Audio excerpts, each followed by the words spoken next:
Barry Rappaport had run security at the Lauderdale Hospital for 20 years. He'd been a police officer for a decade before that, but then his uncle, a high-ranking official in the hospital, had gotten him a job as security chief.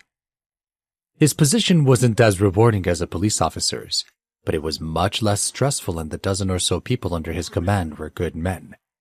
Sometimes when he walked around the hospital, people would still call him Officer Rappaport.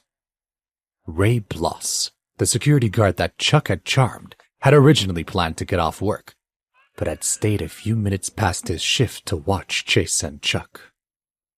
The other shift guard had arrived at the security room and brought the boss. Even though Barry understood the situation, he couldn't help but turn a blind eye. Hospital security footage was protected under privacy and data laws, so he couldn't just have anybody going through them. However, since this happened during an emergency, he would at least hear the men out. 3 seconds. Explain yourselves. Chase was growing frustrated. He wanted to find his daughter now. Is every security guard in the entire city gonna get in my way today? My daughter has been kidnapped. Barry didn't care about Chase's anger. He had already heard from another guard that his man's daughter had gone missing. However, when he heard kidnapped, Barry realized that the situation might be more complicated than he'd expected. You want to fight? Chase gritted his teeth and squeezed out the words. Because nothing and no one can stop me from finding my daughter. This man, surrounded by half a dozen guards, still dared to confront them? Barry had some grudging respect for that. Chase didn't move. He looked around at the security guards and felt defiant. Chuck nodded. He didn't want to waste any more time here, but if a fight broke out, he'd be ready. He bent over and asked Chase. Mr. Rothman, get ready to run, just like the hotel. Chase shook his head. There's no need to fight. I'll just wait time. Let's talk it out. Yes, sir. Watching this, Barry was shocked. Any father should be when looking for his daughter. But the man accompanying him was as loyal as he was brave, and seemed to have no regard for his own safety. Barry shook his head, motioned for the men to stand down, and said, You two are violating hospital policy and the law. Only at this moment did Chase become uneasy. Mr. Captain, he apologized with a tremble. Sir, we might have a misunderstanding. Chuck frowned. I'm not apologizing to him. Sir, Ray, the army vet Chuck befriended, spoke up. You need to see this. He showed Barry and the other men the surveillance footage. Only then did the boss realize the situation and the danger that the missing girl might be in. Chase waited for the security chief to speak. Barry sighed and shook his head. Young man, I was wrong about you. I didn't see what was right in front of me. You did what you had to do, and a good father would do the same. Chase glanced at him and, without saying a word, left the room. He didn't need to say anything else. After Chase left, Chuck finally breathed a sigh of relief. Barry and the other security guards began to laugh at his audacity and bravery. I've worked here for 20 years and I've never seen such a fierce person. Barry's face hurt from laughing. Nobody stood up to me like that in years. If you ever need a new job, I could use a guy with guts like yours. After composing themselves, everyone began to relax. What's your background? Barry suddenly asked. Not many men can stare danger in the eye like you. Chuck shrugged humbly. Ray stepped forward and slapped him on the back. He's being modest, sir. He's a veteran like me. Did 3 tours in Iraq. Hearing this, Barry laughed again. I'm glad we didn't tangle with you. You might have taught us all a lesson. He sighed and nodded back at his men. Back to work, fellas. The police should be here soon. We've got us a missing girl to find. After finding the video in his email, Chase texted Tim and Roland to make sure they received the evidence too. The 2 powerful families moved into action, and the search for Dottie proceeded in an orderly fashion. At this point, Chase finally had some hope. However, he didn't dare to relax. He had originally planned to go to the police station. However, when he got out to the street, he realized that he left his wallet in the hospital room.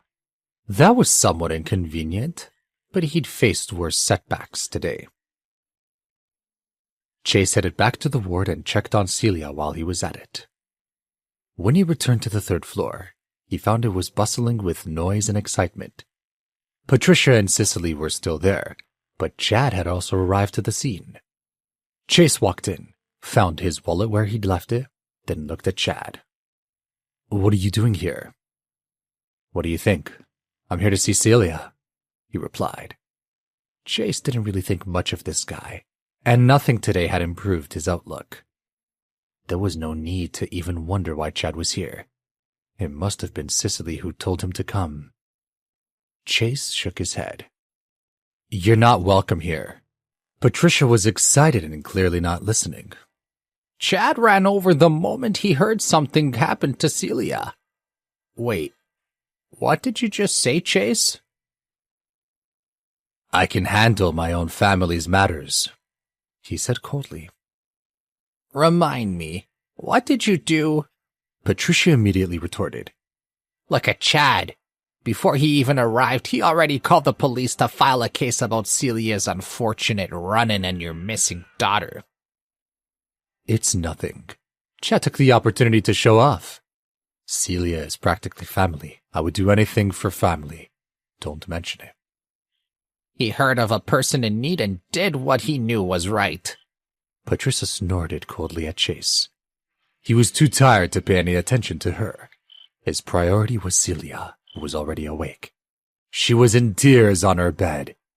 He put his arm around her shoulders and said, "It's okay. It's okay. We'll find her." Sensing Chase's concern, Celia leaned on him and cried, "I shouldn't have gone to see Dennis.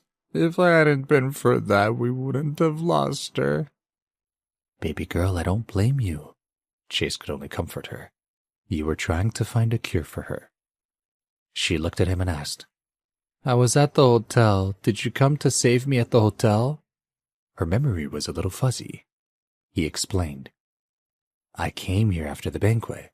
Tim had sent some people, so we all rushed in to save you." With this, Celia cried even harder.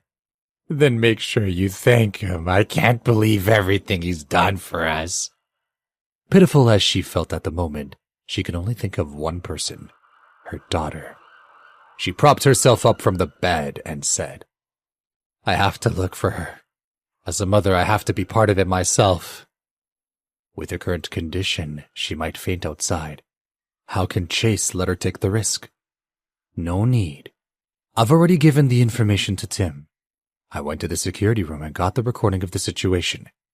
We already have some clues, so you don't have to worry. We'll definitely find Dottie." "Did you really get Tim to help?" "He's a good person. I know he would help me." Patricia interjected, "I do agree that Mr. Sanders is a big help. Believe me, Celia, to really resolve this matter, the police that Chad called will be a real help. You have to do this sort of thing properly." "No need to worry," Chad said. "I've already given the information to my uncle who's on duty at the police station. He put the word out in case anybody sees anything. The police will be here soon." "Take notes, Chase." Cicely was very satisfied. "That's thinking strategically. Chad's method is much more efficient than yours." Celia nodded in agreement. Of course she would be grateful for any resource to find her daughter. At this moment, Chase was looking at Chad with eyes filled with gratitude. "Thank you." A person suddenly ran into the room. His expression was hurried and his eyes were full of guilt. It was the president of the Lauderdale Hospital, Dr. Reynolds.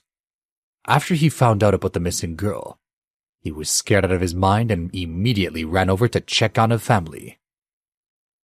When Chad arrived, he greeted the receptionist, but he only knew a few influential people in the hospital. He didn't expect Dr. Reynolds, the hospital's president, to personally come over. Please subscribe to the Pocket FM YouTube channel and press the bell icon for instant notification. Check out our channel for more such exciting shows.